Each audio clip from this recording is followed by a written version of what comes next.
रामीला, पर मैं तो वत्सासुर हूँ। अब हो, पर वत्स से पहले तो प्रमीला थे, माँ भली असुर। तो फिर मैं वत्सासुर कैसे बना प्रभु? एक बार तुम माँ ऋषि वशिष्ठ के आश्रम गए थे।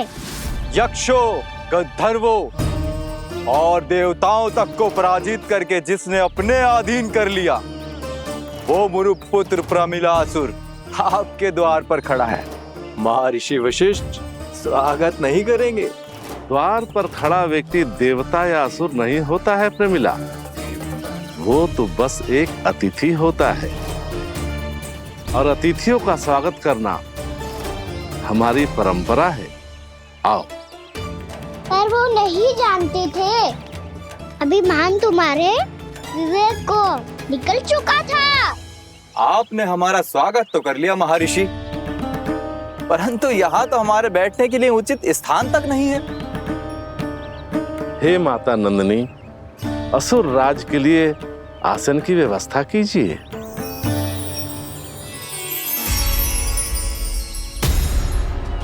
विराजिए असुर राज।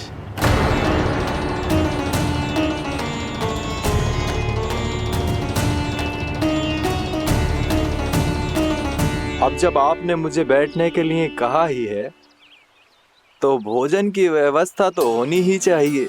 अतिथि तो ईश्वर स्वरूप होते हैं प्रमिला, और उनकी इच्छा पूरी करना हमारा कर्तव्य है। हे माता नंदिनी, मेरी विनती स्वीकार करें।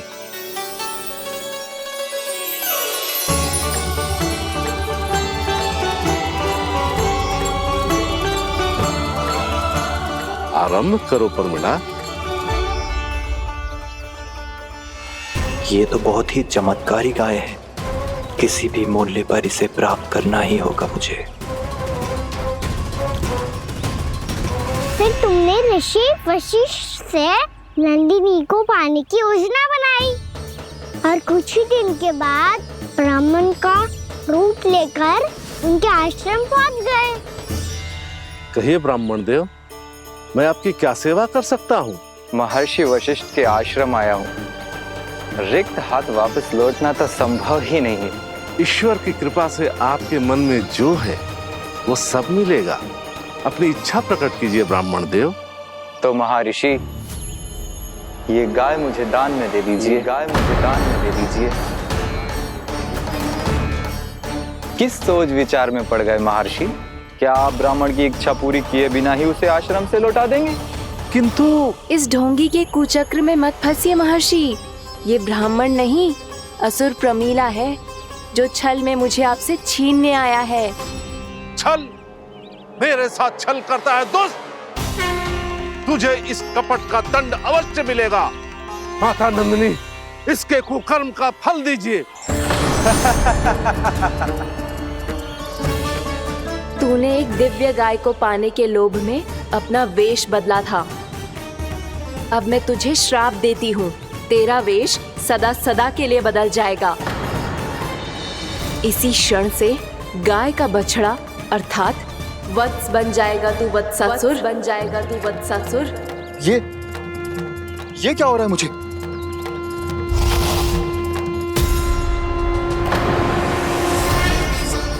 मेरा स्वरूप? हाँ। मुझे क्षमा करें मां नंदिनी, अपना श्राप वापस ले लीजिए। महर्षि, मेरी रक्षा करें। मां नंदिनी, मुझे क्षमा कर दीजिए। भूल हो जाने के बाद उसे सुधारने का एक अवसर तो सभी को मिलना चाहिए माँ। इसे क्षमा कर दीजिए माँ, इसे अपनी भूल का पश्चाताप है। आपसे अधिक और कौन जानता है महर्षि, दिया हुआ श्राप वापस नहीं लिया जा सकता। पर मैं तुम्हें वरदान देती हूँ, तुम्हें वत्सासुर के रूप में केवल द्वापर युग तक रहना होगा। उसके बाद स्वयं प्रभु श्री विष्णु के अवतार तुम्हें मुक्ति प्रदान करेंगे।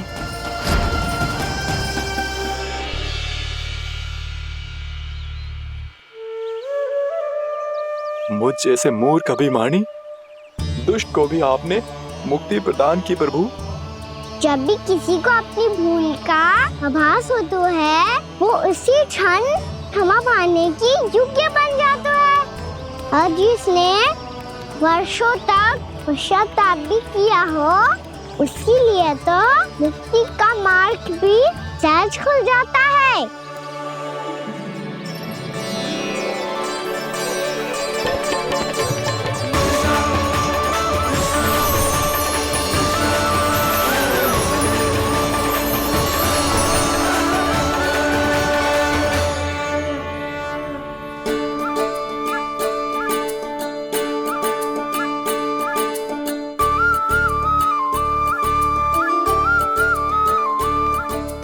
यशोदा,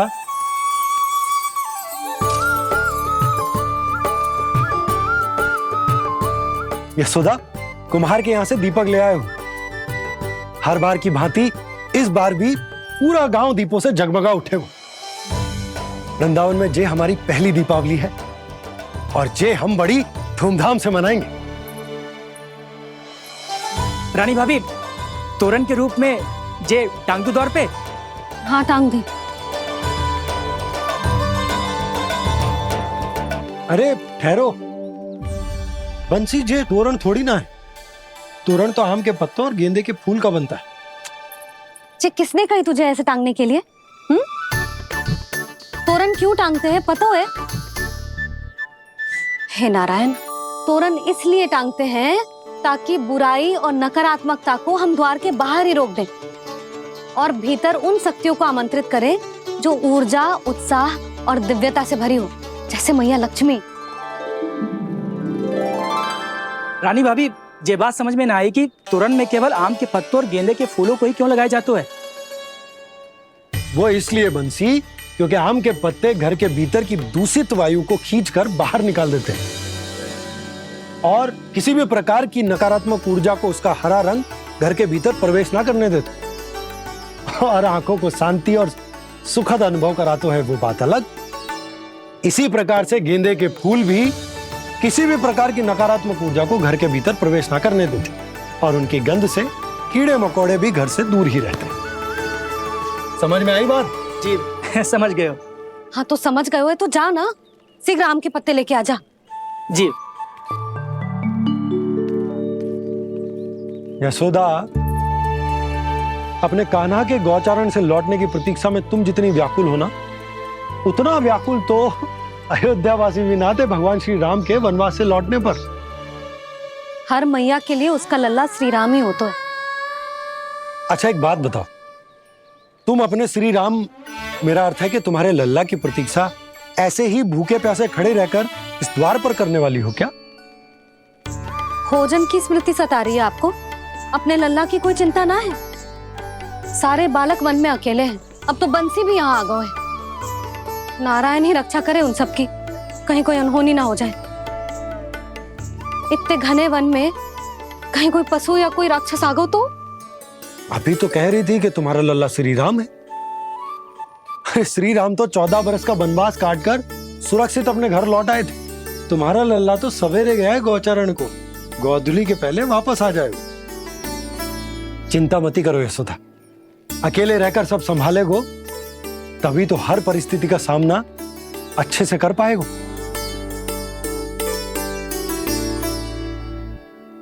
कान्हा,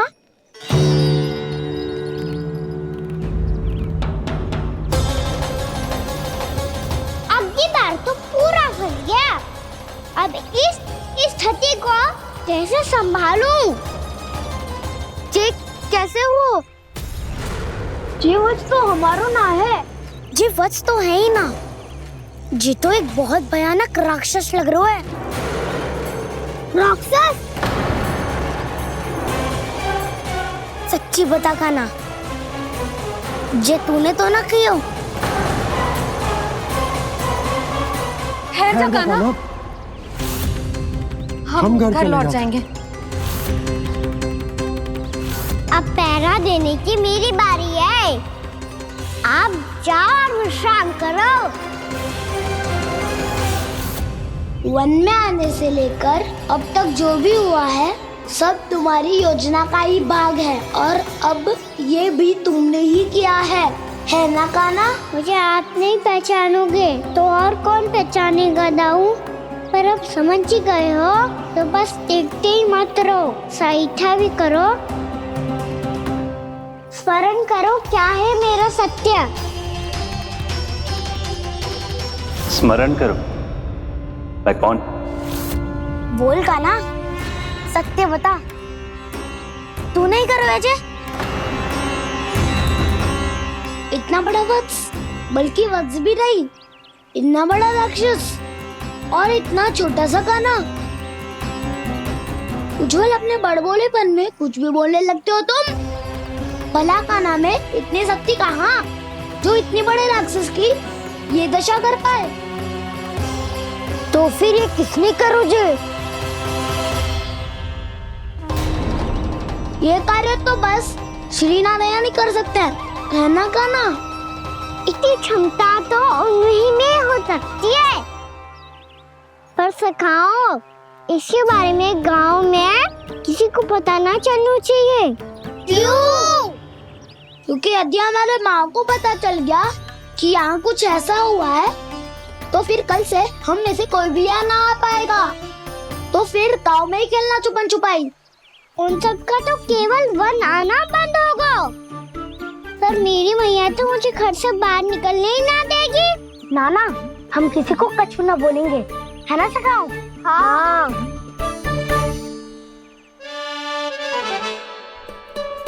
क्या होगा हो सकता? तो हाँ क्यों ना कह रहा है? क्योंकि हम यदि वन में आते ही रहे और ऐसे भयानक राक्षस या पशु ने हम पर फिर से आक्रमण कर दिया तो कान्हा, है ना? मेरे कहने का अर्थ है कि श्री नारायण है ना,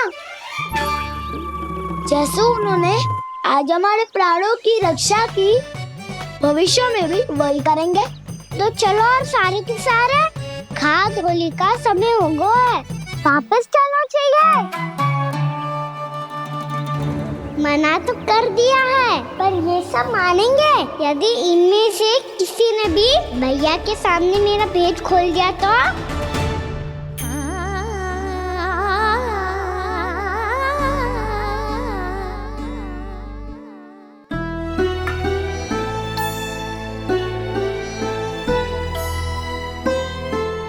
यशोदा, आओ कछु खा लो। मैं अब और प्रतीक्षा ना कर सकती, मैं जा रही हूँ। भूखी जाओगी? हाँ। और जब कान्हा पूछेगो कि मैया आपने भोजन कियो कि ना, तो क्या कहोगी?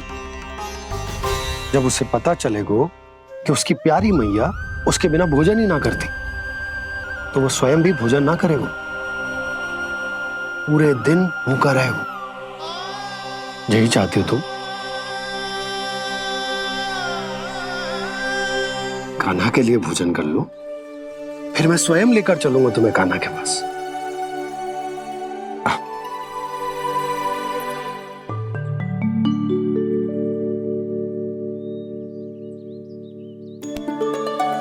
आपने कान्हा का नाम लियो है, इसीलिए खा रही हूँ।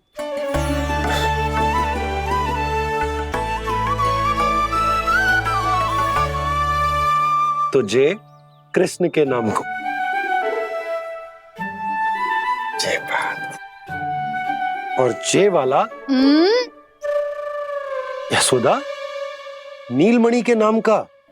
अरे नीलमणि के नाम का मान ना रखोगी तो उसे लगेगा कि ये कृष्ण कान्हा जैसे नए नाम आ जाने से उसका पुराना नाम फीका पड़ गो।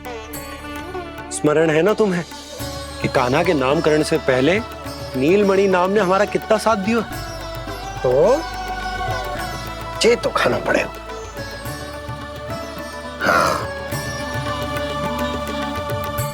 बस। और जे अपने नटखट मुरलीधर कान्हा के लिए। आपने पूरा भोजन करा दियो, अब चलो, ले चलो मुझे उसके पास। आपने कही थी ना? हाँ यशोदा, ये लो।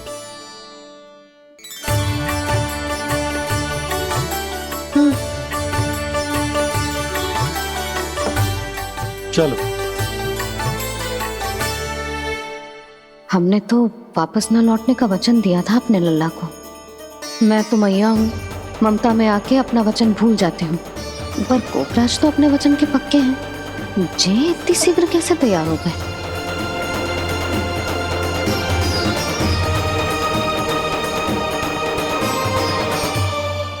मरण है ना, आज जो हुआ है उसके बारे में कोई एक शब्द भी ना बोलेगा, समझ गए? हम तो समझ गए कान्हा, और हम बताएंगे भी ना। पर इसकी मृत्यु देखकर क्या करें? यदि किसी गांव वाले ने देख लिया तो हमें तो बताने की आवश्यकता ही ना पड़ेगा। चिंता मत करो, श्री नारायण सब संभाल लेंगे। ये जहाँ से आया है वही पहुँचा देंगे इसे। वाह दाऊ, क्या सुझाव दिया है आपने?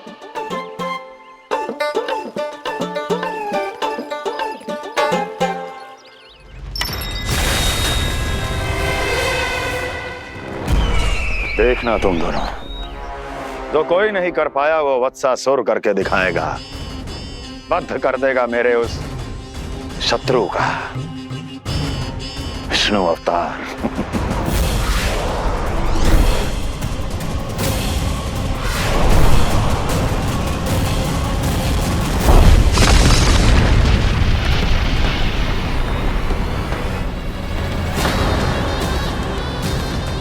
वत्सासुर! वत्सासुर! कैसे मारा उस विष्णु अवतार ने गौवंश को? तुमने वत्स का अर्थात गौवंश के जीव का वध किया है कान्हा? नहीं दाऊ, मैंने तो राक्षस वत्सासुर को मोक्ष दिया है। अपने कर्मों को घुमा फिरा के सही सिद्ध मत करो कान्हा। मेरी बात सुनो, मैं दाऊ हूँ तुम्हारा। वो जो भी था था तो गौवंश से ही ना। तुमसे उसकी हत्या हुई है और तुम्हें इसका प्रायश्चित करना ही चाहिए। ऐसे करूं